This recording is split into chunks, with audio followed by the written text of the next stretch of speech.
All right, ladies and gentlemen, it is great to see everybody. Max and Joy, welcome. Ray, welcome. Stephanie, welcome. Stan, welcome. Today is Wednesday, May 13th, 2020, and this is our daily Power Parsha. Hope you're ready.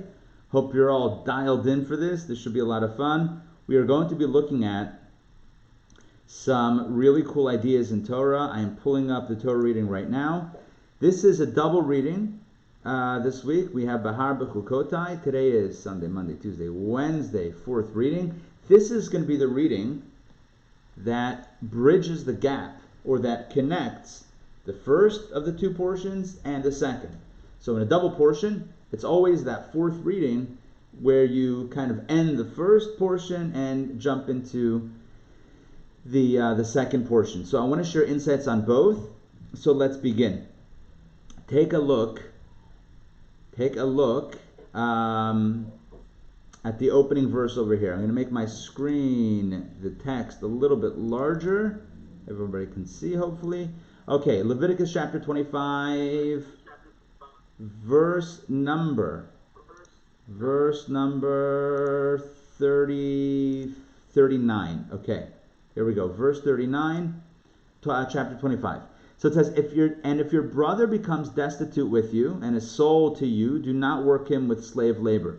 This, I think I was mentioning this yesterday, the notion of slavery in Judaism is very different than what we know as slavery as being something horrific, terrible, etc. Slavery in Judaism is not, it's not slavery. It's basically it's working for someone. Maybe living there, but it's kind of like live-in help. So look what it's. So if the person is sold to you because they need the money, essentially. So literally, the Torah says, "Do not work him with slave labor." Yeah, your slave, quote unquote, don't work him with slave labor. I mean, that's literally what the Torah is saying. As an employee or hired resident, he shall be with you until the Jubilee year. He shall work with you. Then he shall leave you, he and his children with him, and he shall return to his family and resume the status of his fathers. Again, the idea of emancipation. You don't own somebody.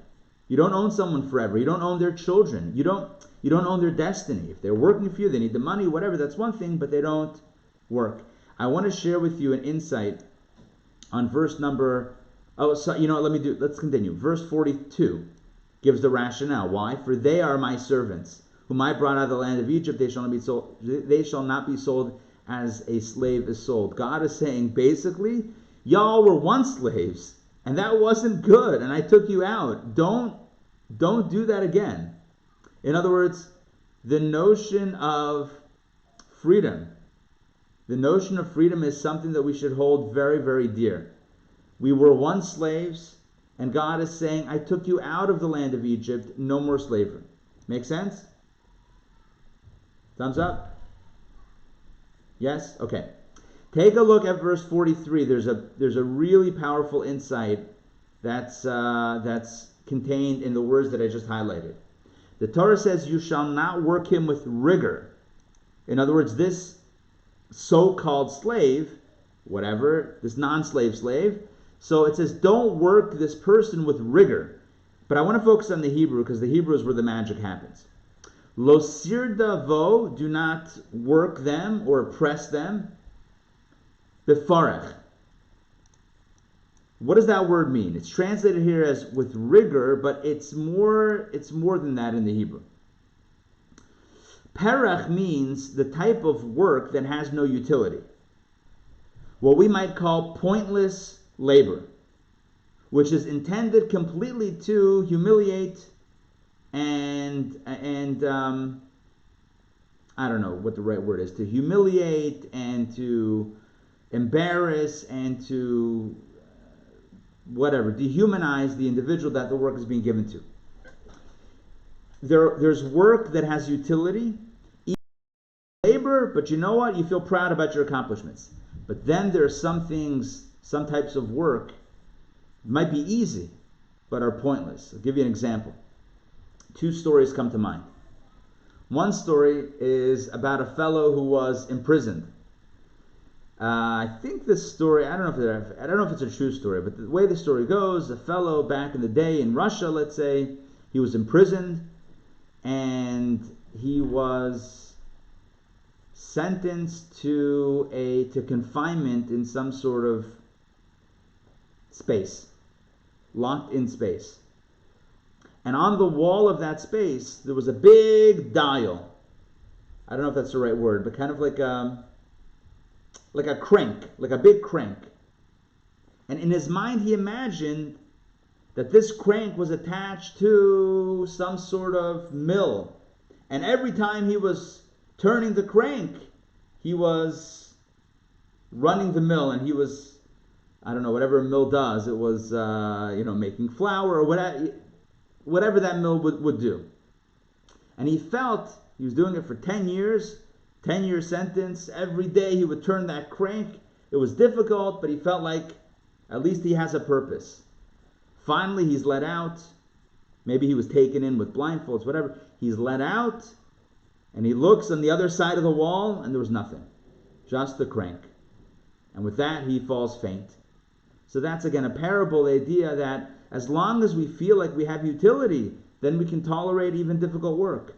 But when there's no utility, and befarach means no utility, like there's no purpose to it, then that is a problem. I just want to show you, I believe Rashi says this.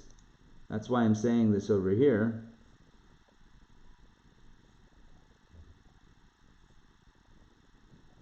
Yeah, look at this. Look at Rashi. See, the English translation rigor doesn't really evoke really what it means. Rashi explains rigor means, befarach means unnecessary jobs for the purpose of tormenting him. You cannot give your worker, servant, whatever you call this person, you cannot give them unnecessary work just to drive them crazy. For example, do not say to him, back in Rashi, warm up this drink for me when you do not need it. Or hoe under this vine until I come back, and you may never come back there.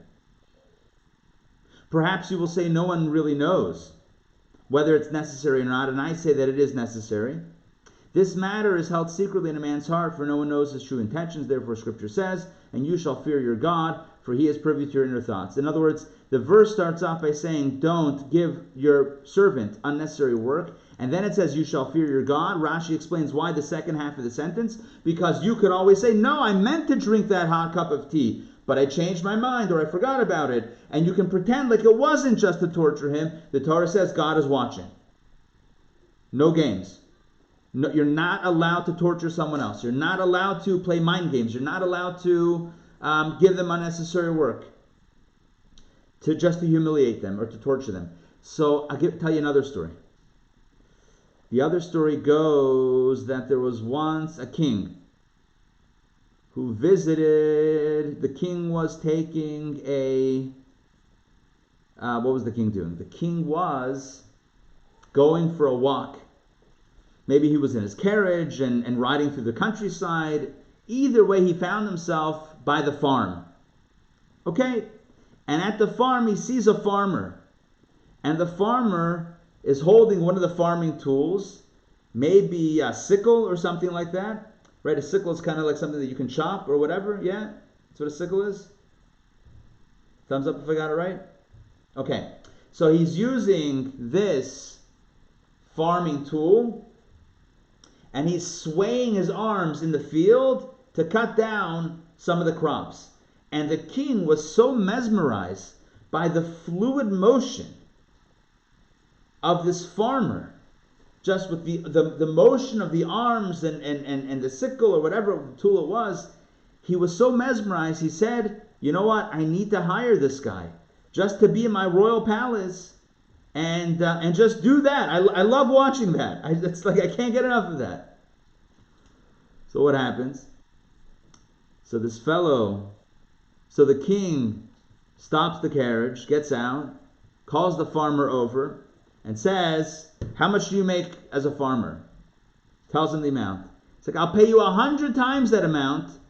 Work for me. Come to the palace every day, and I just want to watch that motion. I love watching that. So the farmer says, sure. I mean, hey, how could you turn down a gig like that in the royal palace? You know, air conditioning, probably not. But whatever, it's good conditions, good wages, and no harsh work, just moving the arms.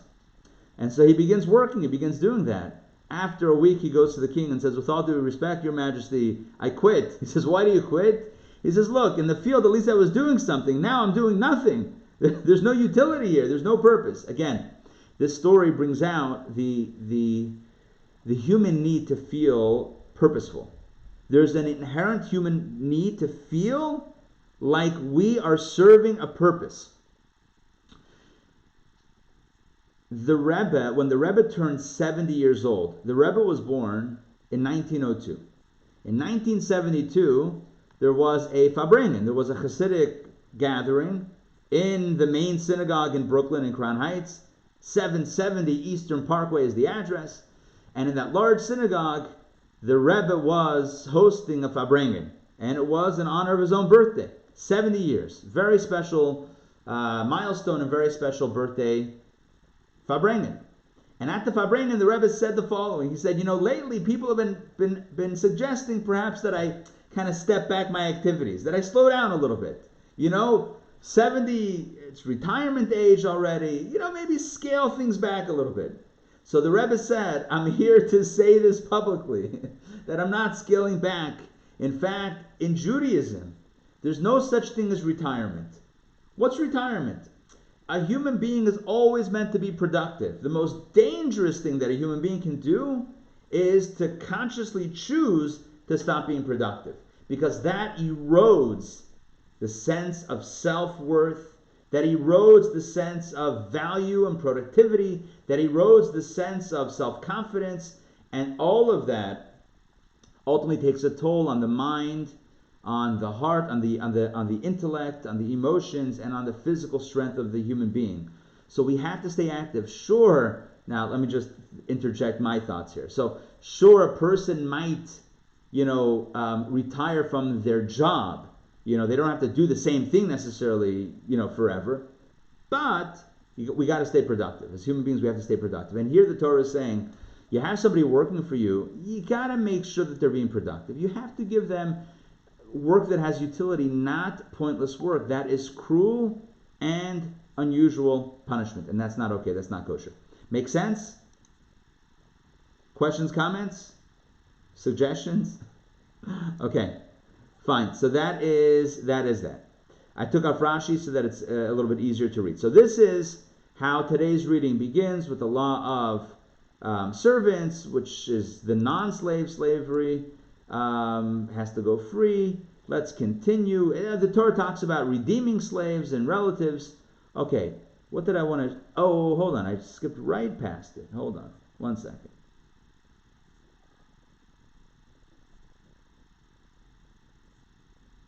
Okay, yeah, it talks about relatives. His uncle or his cousin shall redeem him. Again, the context here is somebody who falls on hard times financially. And out of desperation, they need to become a servant in someone else's home or someone else's field or land or whatever it is to pay their debts or to earn money. And so the Torah says, ideally, somebody should redeem this person. In other words, give them the money they need and get... Segue now to the second of the two portions, which begins right here. Oh, it's interesting. It begins with verse 3. You would never know it from chapter and verse. You would never know where the new Torah portion begins. I think I mentioned this one of the previous sessions. Chapter and verse do not have Jewish origins. Now it's been accepted in Jewish circles, but it's not originally Jewish, i.e. from the times of Moses. So here we have an interesting phenomenon where chapter 26 of Leviticus begins right here, but the Torah portion, the second portion, begins right here with verse 3. Okay, that's the way it is. So the Torah says like this: Im b'chukosai telechu, v'as mitzvosai tishmeru, v'asisim osam, then v'nasati geshmeichem be'itam. I'm going to translate. Okay, this is the beginning of the portion. If you follow my statutes and observe my commandments and perform them, so if we keep our end of the bargain, then God promises. What's the promise? What is the reward? I will give your rains in their time. Seems like such a, what's it called again? An anti-climactic reward. You'll have rain. Gewalt. Rain? Don't I get anything more? What about the lottery? What about the Powerball? That's it, just rain? We can't underestimate the power of the blessing of rain. I will tell you that as the further away we are from the farm, I mean this seriously, like you and I don't live from farm to mouth or earth to mouth. We live, I mean most of us, I can't speak for everybody, but most of us live from supermarket to mouth, right? So if there's a drought in one place, we can import it from other parts of the world because we have this global farming network and distribution network, and we're a little bit isolated from immediately feeling that effect. But back in the day, especially when the Jews were going to enter the land of Israel, and many of them become farmers working the land, this blessing is a serious blessing. Today it's also a serious blessing. I'm not downplaying it today. I'm just saying we're not aware of it so much, but it's a huge blessing. So the Torah says, God says, if you follow my statutes. By the way, there's two different words that are used here: statutes and commandments. Statutes refer to those mitzvot that don't make much sense. When I say don't make much sense, I should qualify. They don't make sense immediately to the human rational mind. Like we had the laws before of ritual purity and impurity, that sort of thing. Like those are the statutes, the chukim, that are just kind of super rational decrees. God says do it, and we do it just because. Stan, go ahead. Can I ask you a question? Sure. This may be a hyper-technical question, but it says, 4, I will give your rains in their time, as opposed to I will give you rains in their time. Yeah. Am I engaged in a pedantic exercise, or is there a difference? No, there is. It does not say I will give you rain. It says I will give your rains. In the Hebrew, I highlighted the Hebrew, it's gishmechem, which is one word that means your rains. Geshem, the first 3 letters, means rain, and the suffix here, chem, or gishmei, is rains plural, multiple rains. Geshem is rain. Gishmei, with the yud, is rains, and chem, gishmei chem, means your. So again, gishmei means rains, and chem is your rains. So that's what it says. Now, why does it say, instead of I will give you rain, it says I will give your rains? That's a good question. Maybe Rashi or one of the other commentators points that out. I'm not sure. Maybe it means the rain that is destined for you that you might miss otherwise if you don't keep your end of the bargain, which means that even if it's destined, you still have to pull our weight to earn it. Let's see if Rashi points out anything. Nope, I don't see any Rashi on Gishmechem. Could be other commentaries discuss it. Rashi is but one commentary amongst hundreds and hundreds of biblical commentaries, Jewish commentaries. So if I remember and I get a chance, I'll look it up and I'll let you know, report back. But it's definitely worth noting because there's nothing by accident in Torah. Okay, so the Torah says, God says, follow my statutes means the super rational laws, the laws that you don't necessarily understand logically, and observe my commandments. Those are more the rational laws, but we do them also because God told them to. So do not kill, do not steal makes a lot of sense, and it's found in other systems of law, but we do it because God said so. So if you perform all of these, then God says, I'm going to hook you up with rain. Now rain, as I mentioned before, is a big blessing, but also the commentaries point out that rain is, in this case, a general category of material blessings. Rain is food, which is sustenance, so it means in general, God saying, I will take care of you. Let's continue inside. So you'll have your rains. In addition, the land will yield its produce, food. The tree of the field will give forth its fruit. So we have the land, the stuff that grows from the land, vegetables. We have fruit from the trees as well. Let's continue. Your threshing will last until the vintage, and the vintage will last until the sowing. In other words, you'll have long growing seasons. You won't have short seasons of growth, you'll have long seasons. One season will stretch into the next, one type of food, and the next will stretch into the next. And you will eat your food to satiety, you'll be satisfied, and you will live in security in your land. That's a huge blessing. V'yeshavtem lavetach ba'artzachem, you'll live securely, with security in your land. We know how important that blessing is. Even today in Israel, we know how important that blessing is. Let's continue. Number 6, verse 6, and I will grant peace in the land. Again, a very important blessing. And you will lie down with no one to frighten you. That means when you go to sleep at night, you're not going to worry about somebody attacking. And I will remove wild beasts from the land, and no army will pass through your land. As the commentaries point out, that means even for peace. You won't even have armies that need to cut through on their way to for training or something, because it'll be such a peaceful scenario in the world and in your land that there won't even be armies that are doing this type of training. That's the blessing.